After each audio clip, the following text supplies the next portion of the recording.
veces las transformaciones son necesarias, no por condicionamientos e imposiciones. Entraría perfectamente la idea que se condensa en una palabra que es pandemia, pero el formato tendrá una variación, no así el contenido y la esencia de Quórum, que cumple 13 años. Entonces, la propuesta que estoy haciendo en agosto de 2020, con algo de demora y sabrán entender, es ir al territorio y encontrar en los hábitats naturales de los funcionarios algunas respuestas que tienen que ver con lo colectivo, lo social o la ciudadanía. Así que los invito rápidamente a compartir esta propuesta que se emite por Telered, por Canal 6 y las redes sociales, que es Quórum, pero en contacto directo. Los invito sin tapabocas a mirar el programa.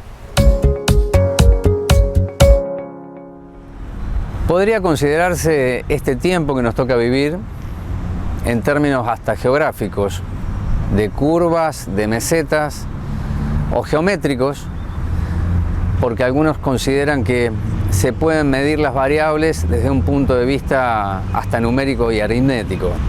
Lo que estamos atravesando hoy en la Argentina de Moreno tiene más que ver con lo social, epidemiológico y político. En ese terreno, en este comienzo de Quórum 2020, ya en territorio, vamos a charlar con Juan Barani, subsecretario de Salud, que ha tenido a lo largo de esta pandemia, que sigue su curso natural, en ascenso, sin freno hasta aquí, un papel preponderante, relevante y protagónico, tratando de dar explicaciones que lo exceden a él como a cualquier médico, epidemiólogo, clínico, el que sea, porque esto no tiene gran certidumbre. Por lo tanto, es un aprendizaje cotidiano, es aciertos y errores. Primero, muchas gracias por estos minutos que va a charlar con Quórum. Doctor, ¿por qué el pico no aparece y la curva sube? ¿Qué tal? Buen día. Bueno, en relación a esta dinámica que presenta este virus nuevo, que se llama coronavirus, realmente se conoce muy poco, pero una de las cosas que sí se conoce es que el virus busca a las personas, busca al ser humano, y en relación a eso podemos justamente inferir de que en base a la circulación de personas está la replicación viral. O sea que a mayor cantidad de circulación de personas tenemos mayor expresión viral. Y hoy estamos en la fase comunitaria en términos, yo no sé si totales, pero fuertes, consolidados. En este momento la transmisión dentro del distrito de Moreno y prácticamente en todo el AMBA es de tipo comunitario, ¿sí? Que no se puede establecer estrictamente el nexo epidemiológico y la raíz de dónde viene el contagio. Si es comunitario y la flexibilización vino para quedarse por cuestiones sociales, como decía en la introducción, ¿ante qué esquema o escenario estamos? Realmente estamos ante un escenario que, con la circulación de personas que se está viendo hoy en día en la calle, estamos ante un escenario de un aumento de la expresión. Realmente, yo creo que no estamos en un momento donde podamos vislumbrar que esto va a ceder, al menos en el corto plazo. En el comienzo de la pandemia, creo que el tópico central fue fortalecer el sistema público, los niveles de atención y esperar el pico. Como me está diciendo usted, estamos en pleno ascenso, no aparece el pico. ¿En qué capacidad tiene este sistema de atención pública de Moreno con el Mariano Luciano de la Vega, la ampliación de la UPA o el modular? ¿Estamos ahí, como dice Goyán, de un colapso o estamos a distancia todavía? En este momento todavía tenemos cierta posibilidad de amortiguación, ¿sí? Tenemos una ocupación de camas alrededor de un 70%, tanto de camas críticas como de camas generales, y con cierta posibilidad de absorber algún impacto que otro. Así que estamos trabajando intensamente, incluso también en el hotel que tenemos como dispositivo de aislamiento extrahospitalario, estamos en una capacidad de un 50% de ocupación alrededor. Tenemos todos los días, doctor Barani, una tabla que empezó a tener más prevalencia en el informe diario, incluso semanal, una tabla dividida en dos, de funciones de personas que han tenido COVID y aquellas que fallecen como evento asociado. Explíquelo esto porque me parece interesante. No es lo mismo decir 51, 57 que 31, aunque estamos hablando de personas, hombres y mujeres, que han atravesado la enfermedad y se han ido, ¿verdad?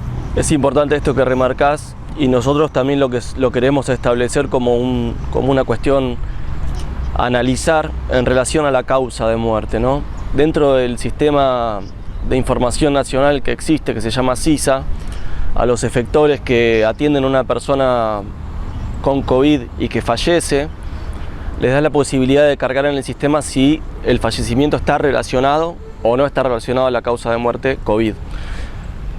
Entonces, en esa función nosotros creemos que metodológicamente es más apropiado contar dentro de los fallecimientos por COVID a los que el sistema asocia directamente como causa de muerte. En base a una discusión, una charla que tuvimos con la provincia de Buenos Aires en relación a que hay como un estándar en cuanto a nación, provincia, de cómo se toman estas muertes, nosotros decidimos empezar a nombrar como la cantidad de muertos totales que se dan en contexto COVID, que no quiere decir que todos esos muertos tengan asociada la causa directamente. Esa asociación, explíquemela. Por ejemplo, tenés la posibilidad cuando estás en el sistema de asociarla, de no asociarla o desconocer la causa de asociación. En relación, por ejemplo, eso tiene que ver con el médico tratante, con la institución donde se trató. Suponete que hay una persona que está con una enfermedad de base, con una enfermedad terminal, como puede ser una enfermedad oncológica, sí, y entra a una institución para ya traspasar los últimos momentos de su vida, y en ese interín también tiene COVID, pero no está relacionado con la causa esencial de muerte, sino que su causa esencial de muerte es la enfermedad oncológica, entonces se toma la enfermedad oncológica como causa de muerte, más allá de que tenga COVID o no. Otra situación que hemos tenido, por ejemplo, es una persona que fue dada de alta del COVID y un mes después fallece por un infarto agudo de miocardio. A mí me parece que está bien que se traten de equiparar u ordenar lo que dice nación, provincia y el municipio, porque después de 147 días, si no hay un criterio de uniformidad, estamos en un problema. Yo le preguntaba en notas telefónicas que le pude hacer cómo está la situación del personal de salud. ¿La secretaria de salud dio positivo COVID? Sí, un segundito antes de pasar a esto. En relación a esta cuestión de homologarnos, nosotros aceptamos esta cuestión propuesta por provincia, pero sin estar de acuerdo metodológicamente. Está clarísimo por las dos tablas, le digo, ¿eh? Sí. Eso está muy claro. Porque nosotros creemos que este análisis va a ser a posterior. Y en un momento, porque ¿qué pasa? El análisis de las muertes se hace con los certificados de defunción. Entonces, ahora se está metiendo todo dentro de la misma bolsa, para un análisis a grosso modo. En un futuro se va a agarrar certificado de defunción por certificado de defunción y se va a establecer específicamente la causa de muerte. Eso se encarga de la Dirección de Estadística a nivel nacional y es la palabra final, digamos. Yo le voy a decir, antes de volver a la pregunta sobre la Secretaria de Salud, que eso es muy importante para saber qué nivel de letalidad tiene algo que se impregnó en nosotros como letal. Así que eso tiene que ser clarísimo y tiene que llevar toda la metodología y la explicación para generar certidumbre, que es lo que arranqué diciéndole. ¿La secretaria dio positivo a COVID? Tenemos varias personas caídas dentro de nuestro equipo, una de las cuales es nuestra compañera. Y bueno, actualmente tenemos unas cuantas personas acá, incluso de este predio, que están afectadas por el virus. Sí. El 60% me dijeron del personal del hospital desde que comenzó la pandemia ha sido positivo y es positivo. Eso habla de que es un grupo que está en la trinchera y por supuesto se enfrenta a esta pandemia, eso me queda claro. Las últimas dos preguntas, breves respuestas, tienen que ver con el hisopado o los hisopados. Hay personas que lo exigen, lo reclaman, producto de la construcción que se ha hecho de la letalidad o la peligrosidad de esta enfermedad. Si Moreno hiciera en lugar de 300 hisopados, hiciera 1000, ¿el 50% daría positivo por este nivel de circulación que tenemos? Se estimaría en ese sentido, sí. El 50%. Sí. Y la última tiene que ver con los insumos. ¿Qué está pasando, porque usted es subsecretario de Salud, en las unidades sanitarias respecto a lo esencial que no debería faltar, pero la información que tengo es que falta? Y entonces los trabajadores están más expuestos aún de lo que algunos creen. Bueno, en ese sentido tengo que refutar esa teoría. Tenemos insumos tanto por compras municipales que hemos realizado nosotros como por provisión de la provincia de Buenos Aires. Así que insumos es lo que tenemos, por suerte. Desde que empezó la pandemia nos programamos, nos organizamos con relación a las compras y a las solicitudes. Hemos recibido donaciones y en este momento no hay ninguna unidad sanitaria que no tenga los insumos necesarios para poder trabajar de una forma segura. Estamos hablando de barbijos, camisolines. Camisolines, barbijos de N95, protección ocular, antiparras, cofia. Bueno, todo lo relacionado al alcohol, alcohol en gel, alcohol al 70 en forma líquida para poder sanitizar todas las cuestiones que tengan relacionadas al uso cotidiano de los centros de salud y a la atención de las personas. Hay una cosita que por ahí me gustaría remarcar en relación a esta cuestión de la letalidad, que bueno, por esta diferencia en la clasificación entre causas asociadas y no asociadas, tenemos una diferencia de un 0,6 si nosotros tomásemos solamente las muertes con causa asociada a un 1%, que sigue siendo muy baja el 1% si tomamos todas las muertes.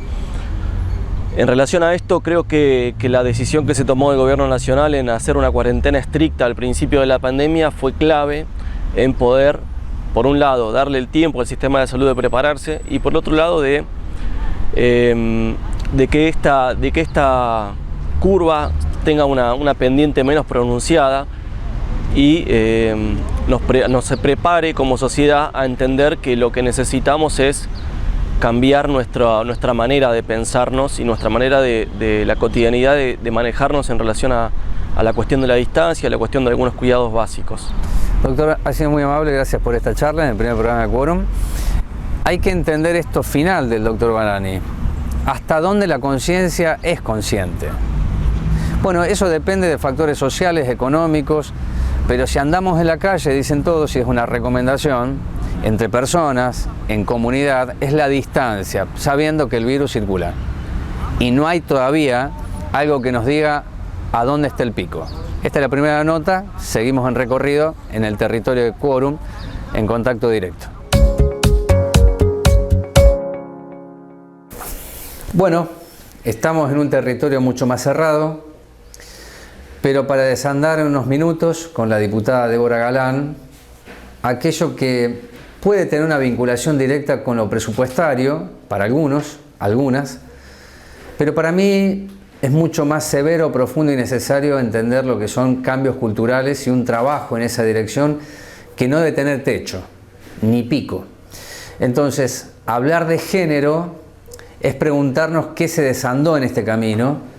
Y como primera cuestión disparadora para charlar con la diputada provincial, que es del Frente Renovador y que es militante, dirigente aquí de Moreno, es ¿qué cree que se obtuvo hasta aquí con tantos años de trabajo, ni una menos, y movilizaciones que conmueven?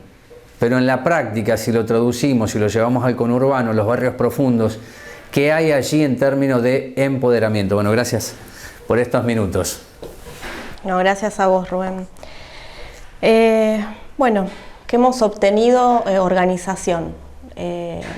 La militancia de muchos años lo que hizo fue unirnos más a las organizaciones, a las militantes, a las promotoras que hay en territorio, donde, bueno, de allí surgen hoy quienes conducen los ministerios de las mujeres, políticas de género y diversidad a nivel nacional y provincial.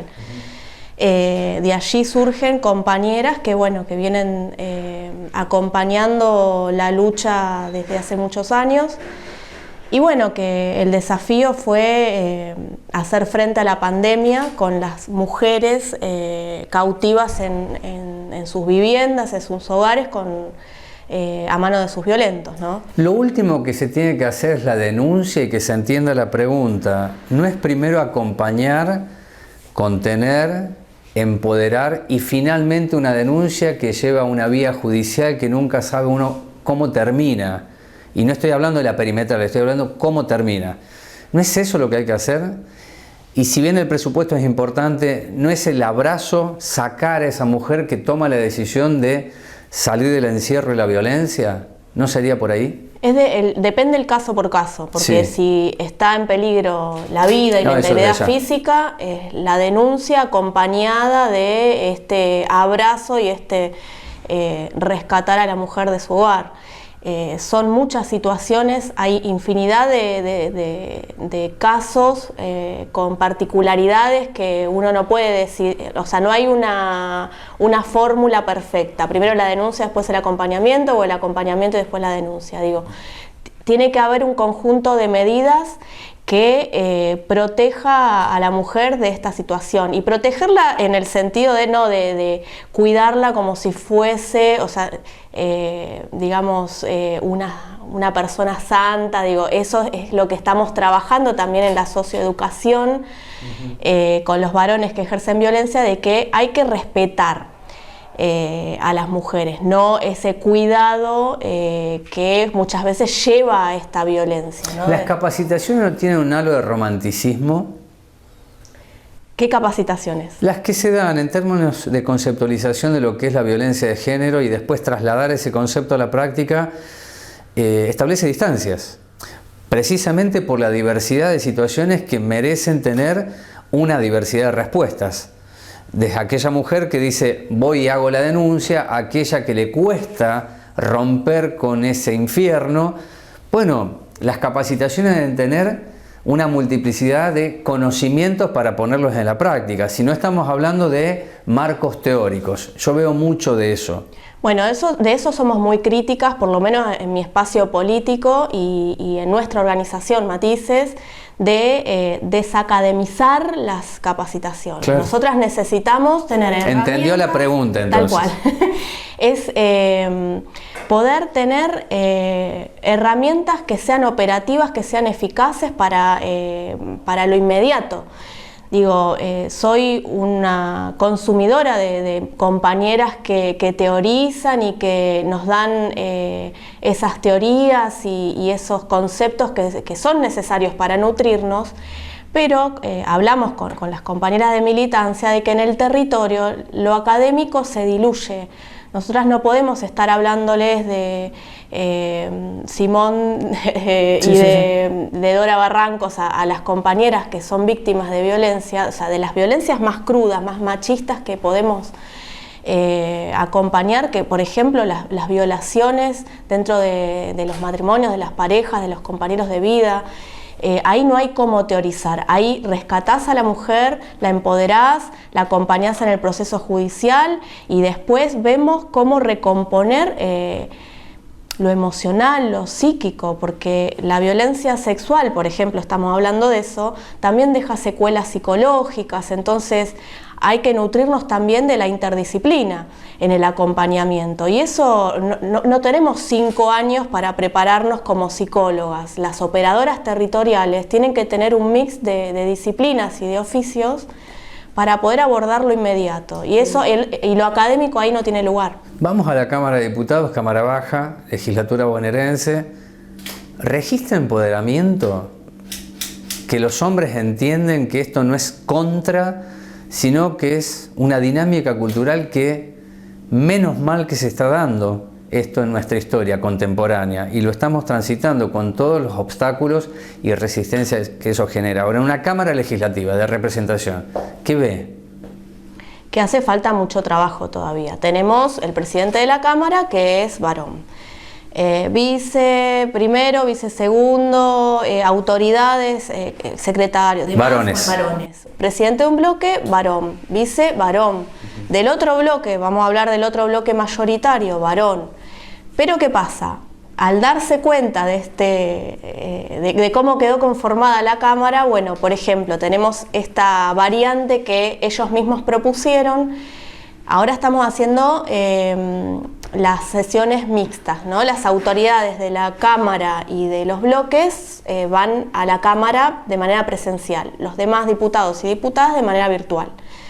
Para compensar esto de que son todos varones, bueno, se van convocando diferentes mujeres, o sea, diputadas, para que estén presenciales en la Cámara y para equilibrar un poco esto. Se están trabajando dentro de las comisiones proyectos de paridad en cuanto a comisiones, autoridades. Eso va a estar más peleado. ¿Y los diputados varones, de qué manera absorben, si es que lo toman, o generan resistencia cuando hay una sucesión de proyectos vinculados a género? Al momento de discutirlo, ¿lo discuten o escuchan? No, escuchan, a veces participan, a veces se enojan. A veces participan y a veces se enojan. Sí, porque no siempre han tenido la oportunidad o la voluntad de participar de charlas que tienen que ver con equidad, con igualdad, con género y diversidad, con masculinidades. Entonces, bueno, empezamos a principios de años con la implementación de la Ley Micaela, que todavía falta continuar con un programa. En ese sentido va a estar la dirección, hay una nueva dirección en la Cámara que es la Dirección de Género, a cargo de una compañera, donde, bueno, esto de la pandemia hace que retrasen ciertas acciones, pero hay voluntad, por lo menos, de empezar a trabajar eso. Todavía no estamos haciéndolo un 100%. Bien, acá tengo Fondo Especial de Emergencia en Violencias por Razones de Género, tema que lo charlé con usted en su momento, y veo una cifra que es hasta 30.000 pesos por municipio. Cuando miro el objeto del fondo, que es alojamiento, asistencia de todo tipo, me pregunto ¿para qué alcanza? Para no decir que es insuficiente. ¿Esto se encuadra en qué? Que todavía falta comprender lo que es el empoderamiento. Decimos que dentro de la pandemia los femicidios son la otra pandemia. Ahora, los resultados en términos presupuestarios distan mucho de ajustarse a lo que en el discurso se plantea. ¿Por qué? Eso también es voluntad. Digo, ese fondo especial rotatorio, porque se tiene ese fondo, digamos, la masa más grande se divide de acuerdo a los pedidos, a las solicitudes de los distintos distritos. Entonces, si un distrito pidió un poco más, bueno, él va a tener un poco más y otro distrito va a tener un poco menos, así como en términos más fáciles. Es preexistente a esta gestión. Lo que sucede con esta gestión es que lo amplía un poco más ese presupuesto y que además se aplica y se agiliza mucho más ahora en pandemia. Vimos que la ministra de las Mujeres, Estela Díaz, fue recorriendo todos los municipios y le faltan muy pocos convenios por firmar. Pero es algo que yo vengo planteando hace muchos años y desde antes que era de ser concejal y de ser diputada, que es los presupuestos sensibles al género, que es tener la voluntad de los distritos, de los municipios y de las provincias de disponer una partida especial para las cuestiones de género y diversidad. La última pregunta es: si tenemos un ministerio a nivel nacional, a nivel provincial, ¿por qué Moreno tiene una dirección y una secretaría? Eso es voluntad, no sé.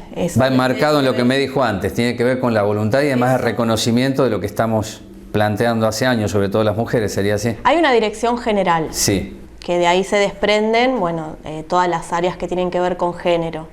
Y también viene, entiendo, de la gestión anterior, donde, bueno, progresivamente fue habiendo un reconocimiento a la cuestión de género, pero obviamente que no es suficiente. Igualmente esa pregunta corresponde al municipio.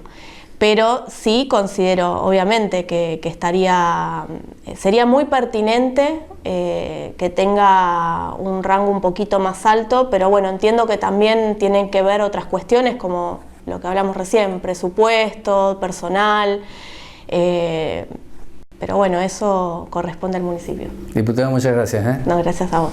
Bien, parece que en el cierre de la nota se retoma el presupuesto y en verdad ni en el cierre ni en el comienzo la idea es del presupuesto. En todo caso, el presupuesto es conceptual, es teórico, academicista, pero sobre todo territorial. Entonces podríamos hacer una propuesta que es periodística. Miremos todo el presupuesto que se necesita para empoderarnos de una manera tal que no haya espacio para ninguna violencia y que las mujeres sientan lo que van sintiendo, que son protagonistas de la historia. Cueste lo que cueste y aunque haya obstáculos y resistencias, es una marcha que no se va a detener. Y está bien que así suceda. Seguimos en territorio, en contacto directo, esto se llama Quórum.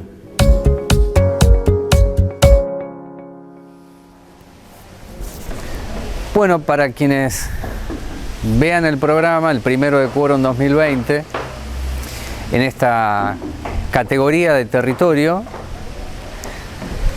debo señalarles, invitarlos a que tratemos de pensar y reflexionar un minuto que en este lugar, que es la capilla San Martín de Porres, están las organizaciones sociales cortando la papa y la zanahoria y personal del ejército aquí a pocos metros haciendo lo necesario para la asistencia alimentaria en una zona tan vulnerable como es Moreno Sur. Estoy hablando de las convivencias que merecen, en la primera pregunta para el padre Silio, ¿cómo se logró? ¿Si hubo cuestionamientos o se entiende la magnitud de convertir esta parroquia en una parroquia de campaña por el recorrido que hemos hecho? Y entonces todos trabajan al mismo tiempo y al unísono. Gracias por recibirnos. No, por favor, es a ustedes por venir. Yo creo que fue una hermosa construcción que nos dejó esta pandemia, ¿no? O nos está dejando esta pandemia, mejor dicho, ¿no? Donde diferentes instituciones tan importantes para nuestra democracia, para nuestro país, para nuestro querido municipio de Moreno, ¿no? Iglesia, ¿sí? El Ejército Argentino, las organizaciones que son referencias en los barrios, todo eso, que nos podamos unir para trabajar en pos, ¿no? De esto tan importante como es llevar el alimento a las mesas de cada uno de aquellos vecinos y vecinas que necesitan de ese alimento porque no están pudiendo salir a changuear, no están pudiendo salir a trabajar, no están pudiendo salir a buscar ese pan y ganárselo con sus manos, ¿no? Me parece que es un lugar donde debemos estar presentes y debemos acompañar esa realidad. ¿Existió una preocupación antes de que viniese el ejército de lo que podía significar para el barrio, incluso de la lectura que puede tener usted en términos históricos, relativos y presentes, con todo lo que esto trae aparejado? Exactamente, seguramente hubo alguna cuestión, ¿no?, que nos interpeló, ¿no? Pero pudimos superar esa cuestión y podemos superar ese temor, ¿no? Por la gran necesidad que veíamos, ¿no? Era un virus, era un enemigo invisible, como se le fue poniendo ese título, ¿no? Y esa era nuestra preocupación, cómo combatir, ¿no? A ese enemigo invisible. Y cuando ustedes planteaban esto del enemigo invisible, que también lo plantea el presidente de la Nación, en la carta que escribieron los curas en abril, hablaban de la presencia del ejército, de las organizaciones, del trabajo pastoral, que tenía que construir un mosaico. El piso nos va a llevar un poco más de tiempo, ¿verdad? Y haciendo casi 50 días, ¿qué tienen las ollas? Además de la salsa, puré de tomate, zanahoria, ¿qué cucharones de esperanza van teniendo las ollas? Yo creo que más que creer es lo que espero que tengan, cuando termine la pandemia, ¿no? Creo que nos deje una gran enseñanza de lo que es la solidaridad, de lo que es verdaderamente el amor. No el amor entendido, el amor de telenovela, ¿no? Sino el amor de la entrega, ¿no? De jugarse, ¿no? De cargarse al hombro, ¿no? Una problemática, una situación, una pandemia, de lo que yo creo que esto nos tiene que dejar como enseñanza que tenemos que estar, nuestro corazón debe estar formado y preparado para enfrentar cualquier situación que se nos pueda venir, ¿no? Si realmente aprovechamos esta pandemia como un lugar de enseñanza, de poder trabajar comunitariamente, de poder entregarnos comunitariamente, de poder organizarnos comunitariamente, creo que podemos enfrentar un montón de otras situaciones. ¿Es un deseo o encuentra en estos 150 días algunos tópicos que indican que vamos hacia ese pico? Vamos hacia ese pico, ¿no? Y los tópicos que encuentro son, por ejemplo, nosotros cuando arrancamos desde aquí, desde la parroquia, salían casi 2.000, 2.200 raciones de alimento, ¿no? Hoy, después de 120 días, ya hubo comunidades, hubo capillas que empezaron a organizarse ellos y empezaron a cocinar ellos, ¿no? Nos pasa como, por ejemplo, la capilla de Lourdes en el barrio Manantiales, la capilla de San José en Atalaya, la capilla de San Juan Bosco en Casasco, la capilla de San Cayetano en Parque Lavi. Esas capillas ya se organizaron, ¿no? Las movilizó, decir, no, nosotros no podemos quedarnos en casa, ¿no? Y los mismos voluntarios de Cáritas, las mismas personas del barrio, se empezaron a sumar, ¿no? Y a empezar a cocinar ellos. Y eso para mí es un gran signo de decir, bueno, acá pasó algo, ¿no? Algo movilizó, algo tocó el corazón y empezó a organizarse. Cuando al principio costaba por los miedos, por los temores, porque por ahí todavía no la veíamos tan complicada, hasta parecía como exagerado. Y en este momento de mayor nivel de contagiosidad, con la trazabilidad clara que es comunitaria, El miedo, ¿de qué manera se maneja el mismo para que no sea represor en la acción y que dé el cuidado necesario para seguir apuntalando la voluntad y la esperanza? Y esto es lo que estamos observando aquí, cortando lo necesario para que haya un plato de comida. Yo creo que el miedo de las personas, de la familia de nuestros barrios, no sé si está puesto tanto en el virus, ¿no? Sino me parece que el miedo está puesto más en cómo van a salir adelante, ¿no? Después de esta pandemia, ¿no? De cómo van a seguir, cómo van a seguir consiguiendo el pan de cada día para llevar a sus mesas, ¿no? Creo que ese es el mayor miedo que hay en nuestros barrios. Y tenemos indicadores del 50% de pobreza, en Moreno es más alto. Exactamente. ¿Qué perspectiva tengo? ¿Cuál es el horizonte? Yo creo que ese es el mayor miedo que atraviesa el corazón. Esto me lo dijo en la primera nota que hicimos. Y pasaron más de 100 días. Exactamente. Con lo cual se habrá acentuado ese miedo, de decir, Totalmente. ¿cómo sigo?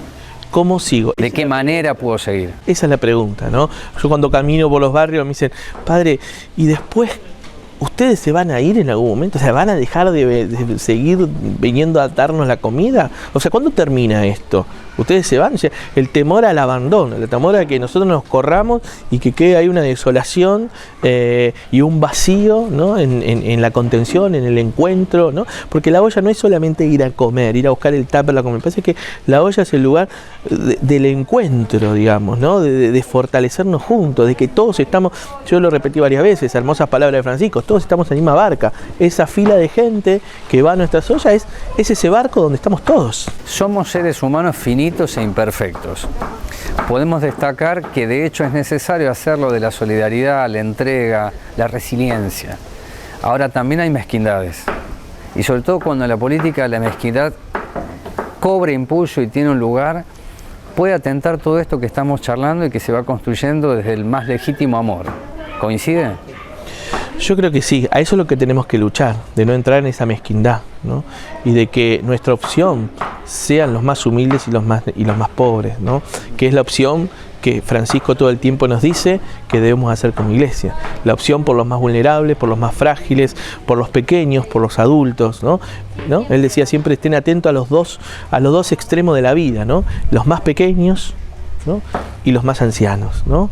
Los más pequeños porque son el futuro y los más ancianos porque son la sabiduría, de donde debemos ir a nutrirnos para poder construir una historia más justa, aprendiendo de nuestros errores y fortaleciendo aquellas cosas que nos fueron dando esperanza y fueron construyendo un lugar más justo, más solidario y con más amor, ¿no? Yo planteo que el mundo no es COVID, el mundo es otra cosa, además porque tiene una historia, esto es una circunstancia difícil de atravesar. No es solamente un plato de comida o alimento. Quisiera en la pregunta final que me pueda entregar qué sucede con las violencias territoriales en Moreno Sur. Hablo de la violencia intrafamiliar, hablo de la violencia o la inseguridad en las calles, porque eso también está teniendo una dinámica y una evolución, para no caer en el facilismo de decir que todo es inseguro. Yo hablo en plural. No tener un plato de comida es un acto de inseguridad. No tener el trabajo es también inseguridad. Andar por la calle y no saber si uno vuelve también. Es decir, tenemos que tener una mirada mucho más holística de este asunto para no caer en soluciones facilistas, que son terribles. Yo creo que la inseguridad, al menos en cada uno de lo que nosotros podemos ver, la inseguridad parte de la inseguridad de las personas que tienen en el corazón, ¿no? Esa inseguridad que tenemos al caminar es lo que nos produce muchas veces esos actos de violencia, ¿no? Me siento inseguro, me siento que mañana no voy a poder comer, entonces tengo que salir a buscar esto, tengo que salir a buscar, tengo que salir a robar o hacer o ver a ver cómo me peleo para que a mí me den un poquito más de porción que al otro, o a mí cómo me peleo para que, ¿no? Me parece que esas inseguridades que cada uno en las familias esta desesperación, creo que eso es lo que va generando la violencia, ¿no? La desesperación, las inseguridades de no saber qué me va a pasar mañana, ¿no? La desesperación de que salgo y no conseguí nada, no conseguí ni 10 pesos para comprar el paquete de azúcar o el sachet de leche para los chicos. Digamos, esas inseguridades son las que generan la violencia, ¿no? Y me parece que nosotros ahí tenemos un rol fundamental, ahí las instituciones tenemos un rol fundamental, la política tiene un rol fundamental, porque debemos dar certeza y seguridad. Ese tipo de seguridad, la seguridad del alimento, la seguridad de la escucha, la seguridad de que me pasa algo y alguien me va a escuchar, ¿no? Muchas veces tratamos con nuestros voluntarios justamente eso, ¿no? Que hay muchas veces hay una situación de violencia y van a la capilla a buscar al cura, a buscar al voluntario de Cáritas, porque hay una situación de que se les rompió la cama, se les rompió el colchón, se les inundó la casa, se prendió fuego, vamos a la capilla. Entonces, esos lugares de referencia son muy importantes y debemos sostenerlo, la política debe sostenerlo, la sociedad debe sostenerlo y el común de la gente que muchas veces por ahí no son parte de esos barrios, pero deben ayudar a sostener esas cosas, ¿no? Gracias por este tiempo y por esta nota, ¿no? Por favor, gracias a ustedes. Es esto que decía el padre, el que vive aquí a 100 metros o a 1000 metros, dicen, hay un lugar. El lugar no es solamente el plato, es la contención, es la escucha. Es poder manifestar las angustias y los miedos. No mirar todo como un plato de comida, entender lo que va a suceder cuando se levante la olla, que es la cuarentena, cómo se contiene y sobre todo qué perspectiva se construye, para que no haya asistencialismo exacerbado ni clientelismo insoportable.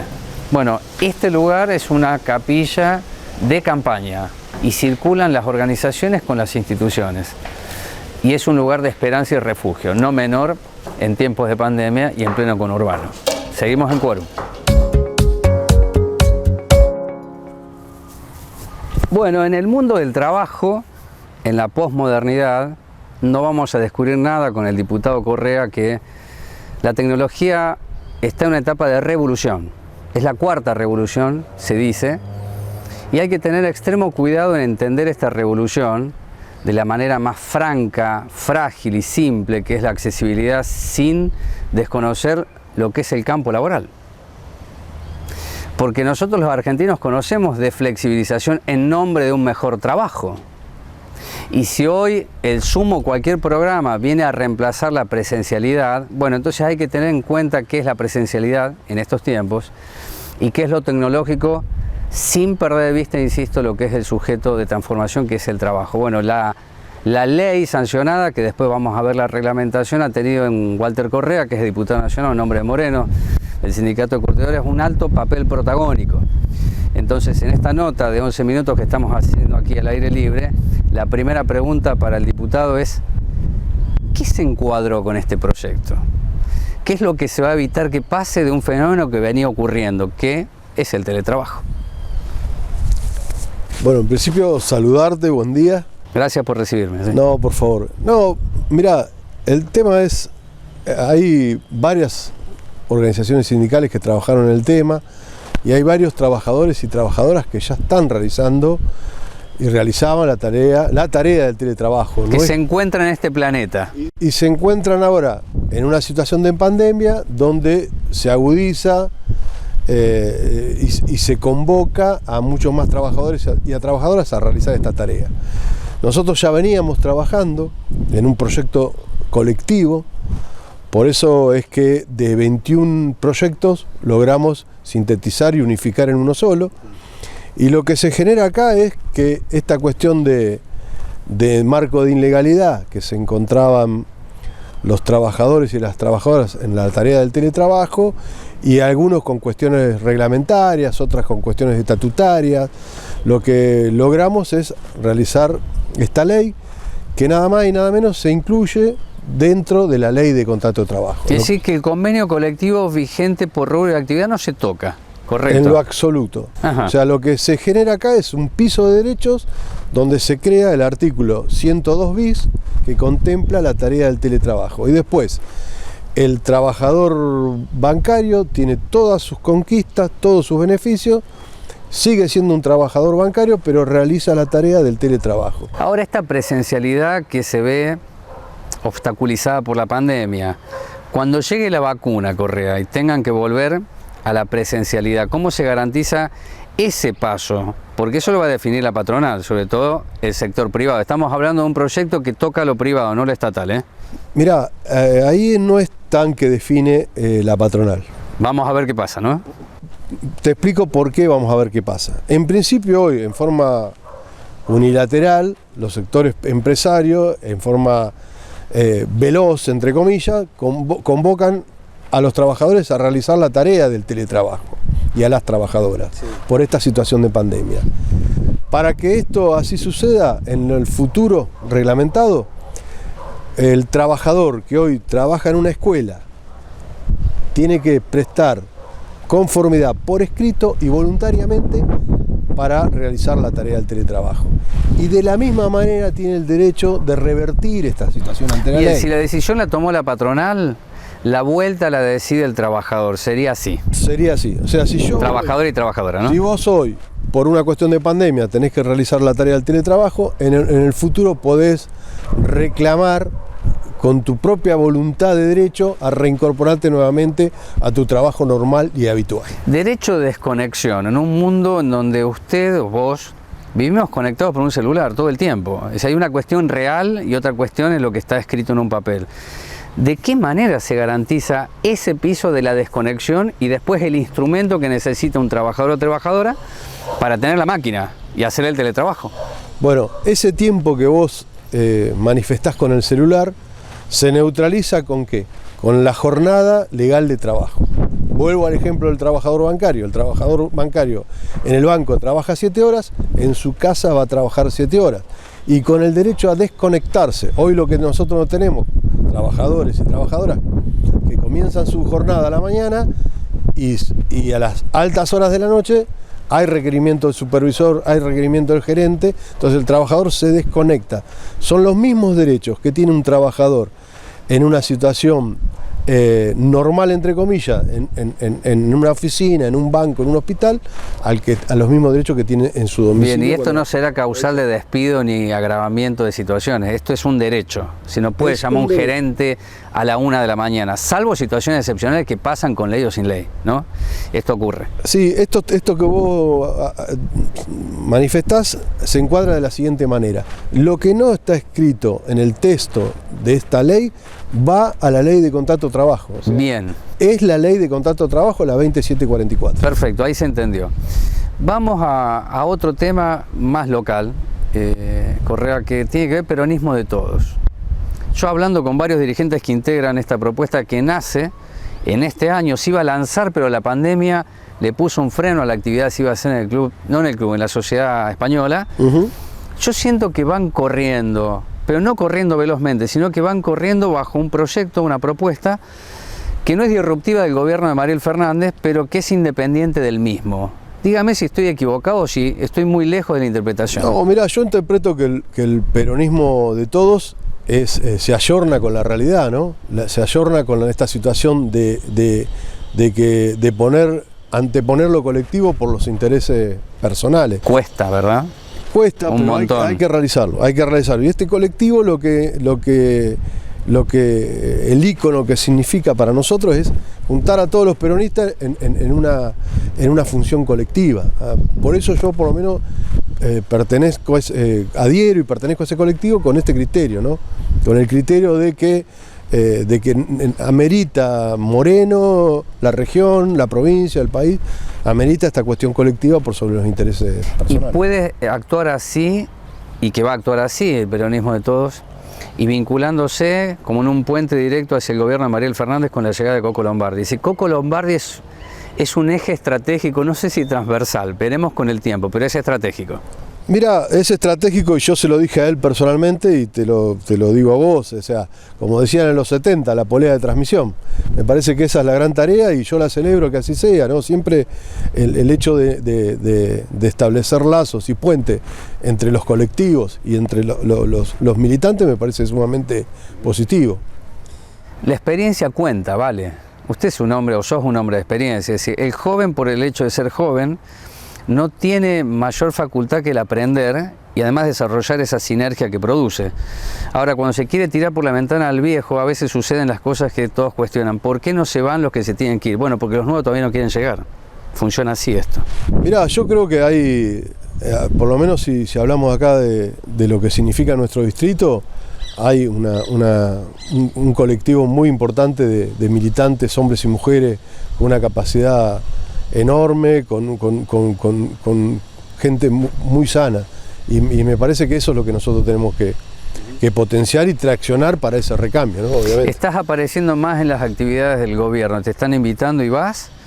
¿O es un espacio que construís vos? No, mirá, sinceramente en algunas cuestiones aparezco porque yo vengo trabajando en algunas comisiones en la Cámara hace rato y también hay una decisión política de algunos sectores para el hecho de que los trabajadores y las trabajadoras interactúen y tengan mucho más presencia. Macri no se hubiese ido si no había un colectivo muy fuerte de la base de los trabajadores y las trabajadoras, ocupado y desocupado, en una resistencia a la ofensiva como fue la que tuvimos enfrentando el macrismo. ¿Vos tomás la economía social como la base que tiene hoy la Argentina a partir del macrismo y antes, pero fundamentalmente por el macrismo, como esa base en donde hay que crecer para llegar a un ascenso social que es propio del peronismo? ¿O es la economía social una consolidación de lo que es la estructura de la pobreza que viene acarreando la Argentina en los últimos 25 años? No, yo creo que, mirá, sinceramente, y esto con una mirada hasta internacional, sí, si me permitís, la economía social quedó para llegar y establecerse en el mundo como un activo en desarrollo a cuestiones que hoy no están. La economía social, las cooperativas en Europa se instalaron porque las pymes se transformaron en pymes solamente de artesanos o cuestiones culturales. Me parece que la economía social es que llegó para quedarse, y esto hay que potenciarlo para que no quede con un piso bajo, sino eso es interesante, potenciarlo para que no quede. Que ascienda socialmente la economía social, los que integran la economía social y aquellos que interpretamos que el título de patrón, el título de trabajador no te lo da el patrón, te lo da la dignidad del trabajo. Entonces hay que fortalecer esa economía social, hay que fortalecer los sectores del trabajo, porque es la de gran disputa, como bien dice el Papa Francisco, ¿no? La Tercera Guerra Mundial pasa por la pelea por los puestos de trabajo, y me parece que esto hay que tomarlo de esta manera, con mucha importancia. Es muy esencial y trascendente situarnos acá, Correa, que es la economía social tiene que dignificar el trabajo. No puede ser a reemplazo lo que sustituya la dignidad del mismo. Eso es muy claro y hay que trabajarlo.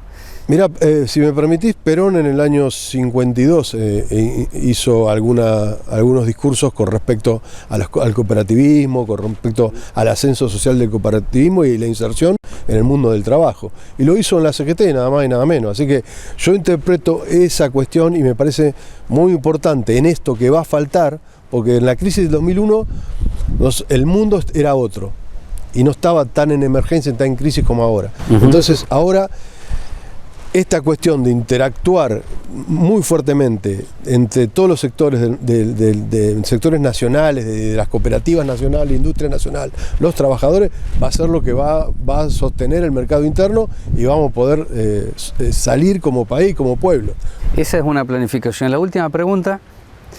Yo leí el programa que llevaste vos con un grupo de compañeros y compañeras a la disputa interna en el año 2019.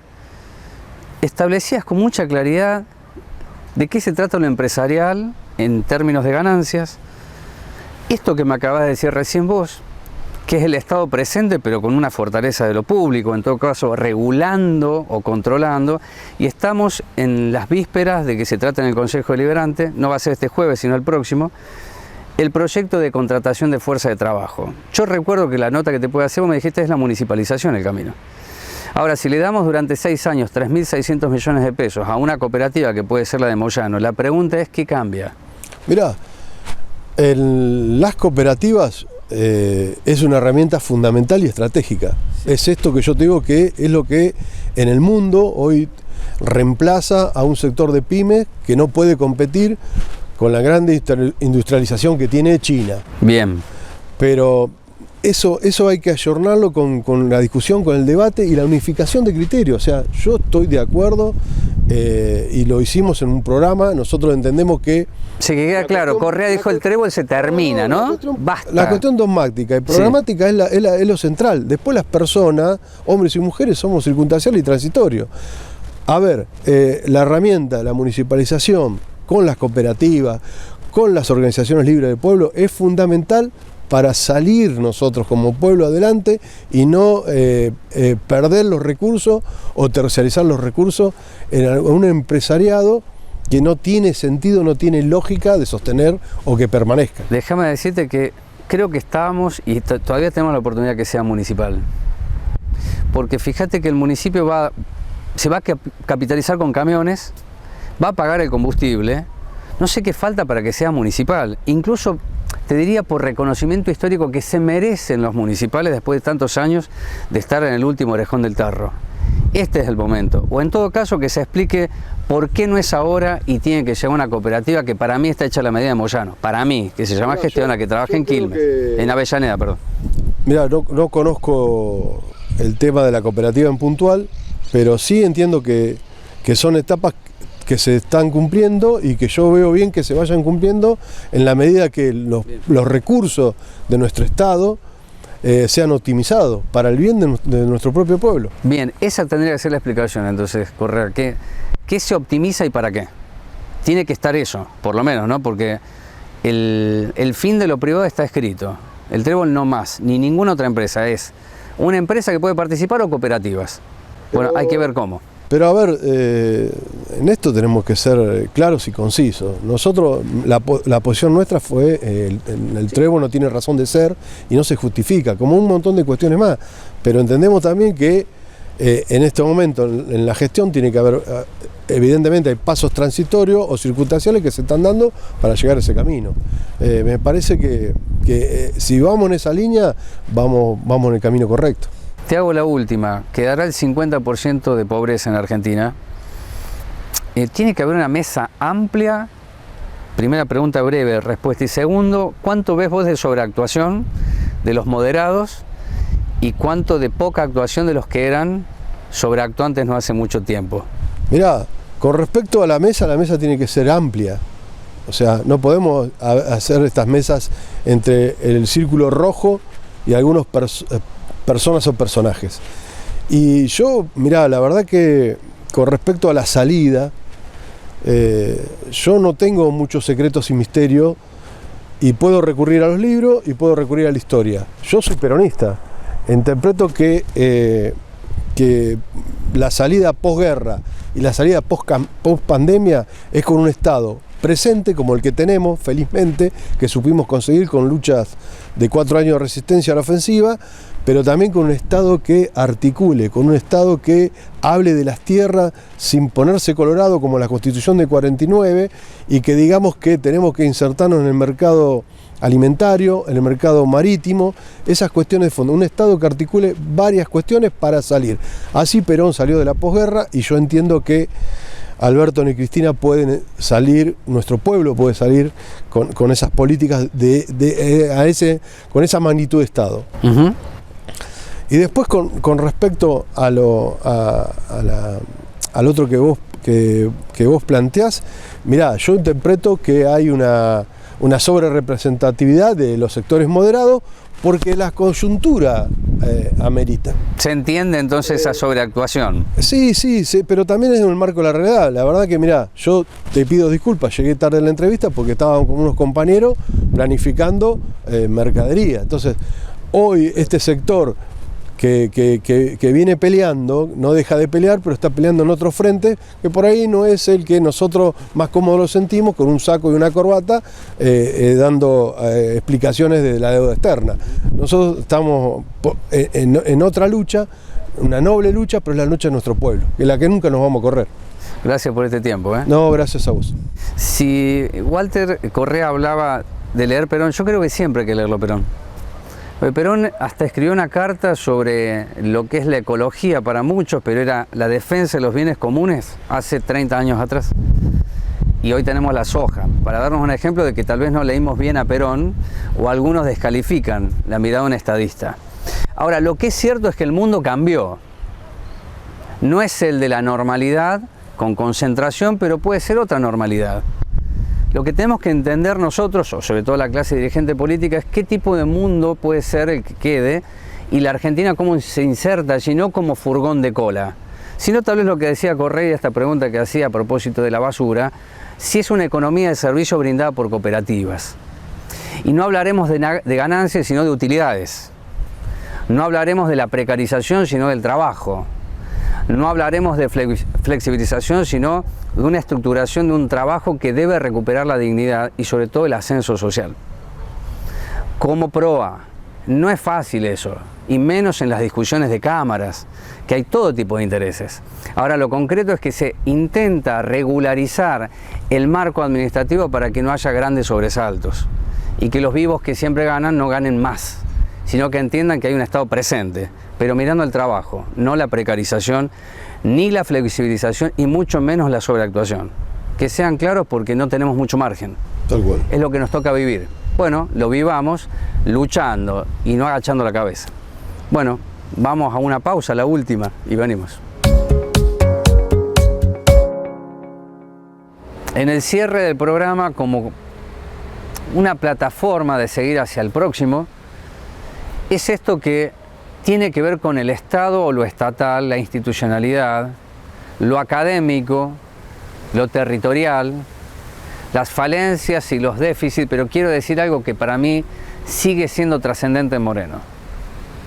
Debe emerger un proyecto contenedor de las ideas y las unidades para que se haga una praxis. Si no hay una tendencia más acentuada en pandemia de unidades ejecutoras independientes con cierta autonomía, de hacer la sustitución de aquello que el Estado debería tener prevalencia. Eso tiene una explicación en nombre de la solidaridad que se da, pero en términos más políticos partidarios sería que cada uno está tratando de hacer el juego mirando no el 2020, sino el 2021. En tiempos de crisis y sabiendo que los resultados son estremecedores, hay que tener conciencia. ¿Qué es lo que se le pide a la población? La dirigencia también. Es solamente, como suele decirse, la palabra y la acción, si no quedamos en nuevos relatos que no tienen la utilidad ni el éxito que en otro tiempo han tenido. La semana que viene, quórum en contacto directo en los medios que les mencioné. Gracias a todos por estar ahí.